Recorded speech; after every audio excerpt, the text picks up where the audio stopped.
porque eu te conheci através da Casa dos Influenciadores, né, que foi um Uhum, evento bem grande que aconteceu aqui, foi uma outra youtuber que fez. uhum. E como que surgiu os Estados Unidos na sua vida? Como que você veio parar aqui? O que aconteceu, assim? Fala para nós. Na verdade, eu sempre tive o sonho. Ai, deixa eu só aqui mexer num negócio aqui. Ai, acho que ficou melhor. Eu sempre tive o sonho de morar aqui nos Estados Unidos. Eu era criança, gente. Eu não, juro por Deus, eu não tinha noção que era Estados Unidos. Mas por algum motivo eu encanei que eu queria morar fora do país. Eu acho que eu nunca me senti. Eu falo muito isso para as pessoas. Eu nunca me senti como se o Brasil fosse minha casa. Eu sempre tinha a sensação que estava faltando alguma coisinha, sabe? Eu queria explorar, sair para ver o mundo. Enfim, eu tinha muito isso dentro de mim. E eu sempre tive muita vontade. E quando eu morava no Brasil, eu viajei aqui para os Estados Unidos algumas vezes. E quando eu vim para cá, eu fiquei maluca. Eu falei, eu quero morar lá, quero morar lá, quero morar lá. De qualquer jeito. Só que assim, eu não tinha nada, eu não tinha um planejamento. E eu estudei as possibilidades, só que eu já era formada, não dava pra, eu não queria aplicar para visto de estudante, enfim, N motivos. Só que meu marido, ele trabalhava não, né? Ele trabalha na Mercedes, aqui nos Estados Unidos, só que ele trabalhava no Brasil. E aí ele viu uma oportunidade de uma vaga aqui em Somerville, ele aplicou para essa vaga e ele foi aprovado. Só que, gente, não é assim simples, fácil e etc. Ele está há 12 anos na empresa. Então, não foi do dia para a noite que aconteceu. Ele teve a oportunidade de trabalhar um período na Alemanha, mas foi um período de meses assim curtinho. Ele estudou muito para estar aqui, né? Então, assim, graças a todo esforço, a todas as renúncias que ele fez, hoje nós estamos aqui. Então, é por isso que eu moro aqui hoje. Nós moramos legalmente, né? Porque eu tenho um visto de trabalho. E basicamente essa história. Meu marido foi transferido pela empresa. Bacana. E você sabe que muita gente imagina, Dani, que posso te chamar de Dani, né? Claro, com Tá certeza. certo. Fala, Daniela, Mu eu acho que a pessoa tá brava comigo. Muita gente imagina, Dani, que você chegar aqui com todos os documentos para trabalhar, para viver legalmente, a vida acaba sendo mais fácil. E não, a gente, enquanto imigrante, passa por muitas adversidades e no nosso bate-papo a gente vai entender um pouquinho isso. Sim. E para a galera entender, né? Porque ele veio transferido para cá. Uhum, sim, Fala um pouquinho assim, como que foi esse processo de visto, como que sim. funciona, como que foi essa parte burocrática para chegar aqui com visto de trabalho. Tá. Bom, basicamente assim, ele trabalha na Mercedes, que é uma multinacional, então quem trabalhar em multinacional tenta seguir mais ou menos esses passos, né? Enfim, estudar inglês, aprimorar o currículo, se interessar, ver as vagas fora do país. E não é qualquer vaga, gente. Você tem. Porque assim, ó, para os Estados Unidos aprovar o visto dele, a empresa, a Mercedes, teve que provar que ninguém mais sabia fazer o que ele ia fazer aqui. Então não é simplesmente, porque ele é engenheiro, né? Não é simplesmente porque você é engenheiro que você vai conseguir uma vaga aqui. Você precisa provar que você é a pessoa para essa vaga, neste visto específico, tá, gente? Porque tem muitos vistos de trabalho, eu tô falando do visto L1. Então, nesse visto específico, a empresa precisa provar para o governo americano que só tem você para trabalhar nessa vaga. Então, é um processo seletivo que ela abre primeiro para os Estados Unidos, normalmente, depois abre mundial. Isso é Mercedes, tá? Eu não sei como que as outras empresas trabalham. Ele aplicou, ele teve que fazer uma entrevista. A entrevista dele foi online mesmo, né? Com os chefes daqui. Então, nem adianta você falar que você fala inglês se você não fala, porque se você for fazer entrevista, eles vão descobrir que você não fala, então não vai dar certo. Enfim, ele fez essa entrevista e ele foi aprovado.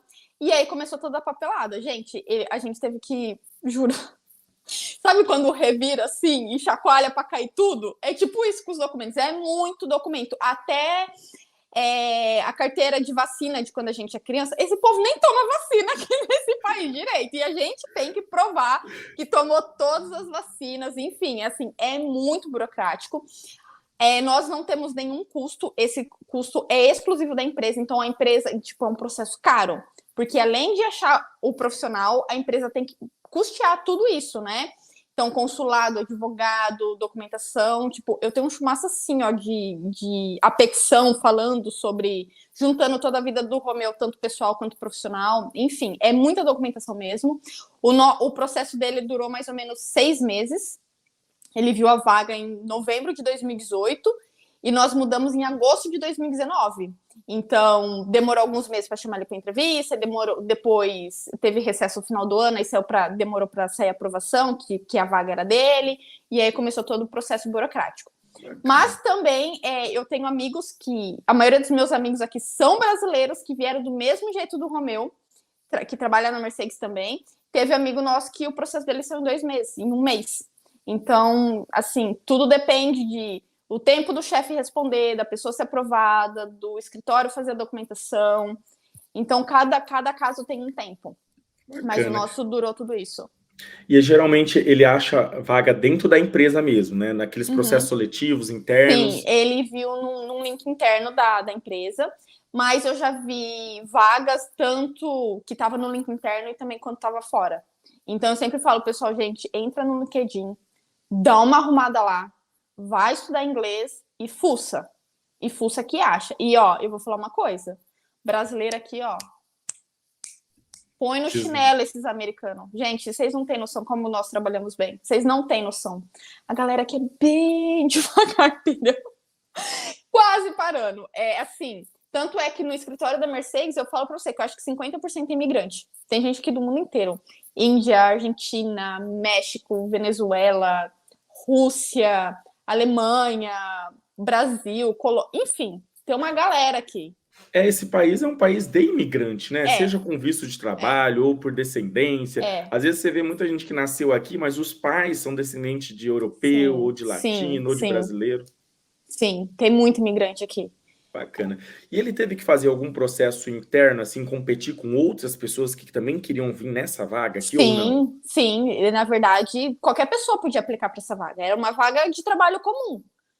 Então, eu não, com certeza outras pessoas aplicaram, né? Então, por isso que eu falei, ele aplicou para vaga, aí o currículo dele bateu com a vaga, né? Porque não adianta ter sua vaga, você tem que ser coerente com a vaga, né? Como qualquer outro trabalho, ele foi feita a entrevista, né? E aí depois começou os trâmites, mas eu acredito que sim, que outras pessoas aplicaram. Tanto é que eu conheço pessoas lá do Brasil, quer dizer, eles sabem, né, que trabalhava na Mercedes lá e não conseguiu vaga aqui. Ou porque era incompatível, ou porque tinha outra pessoa mais qualificada para o cargo. Para a gente entender, ele aplicou para o L1A ou L1B? Ah, o dele é A. Ah, Porque entendi. tem. Então ele ocupa um cargo mais de gestão, de Sim, gerência. sim. Bacana. Sim, ele trabalha na área de. Na verdade, ele não gerencia pessoas, ele gerencia processos, né?